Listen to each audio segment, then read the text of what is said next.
சந்தன மணமும் வரும் காற்றினிலே சிவசங்கரி மைந்தனின் அழகினிலே பார்த்து மகிழ்ந்தேனே கண்களிலே அவன் பாதமும் பணிந்தேன் பக்தியிலே குஹா ஷண்முகா உன் பதத்தை துதித்தே உதிக்கின்ற வேதம் மகத்தான மந்திரம் அகம்பொளிருகின்ற சுடர் உந்த நாமம் தரும் இன்பமெல்லாம் கடம்பா கந்தா மனம் பாடுகின்ற துதிப்பாடல் எல்லாம் குறை ஒன்றும் இல்லாத உன் பாடலாகும் மனம் உருகி பாடி அடி போற்றினேனே அருள்வாய் அருள்வாய் துயர் தீர்க்க வருவாய் சிறகிரியில் சிரம் பணிவோர்க்கு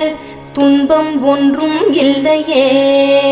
பொறுத்தருள்வாய் பொறுத்தருள்வாய் சென்னிமலை ஆண்டவனே.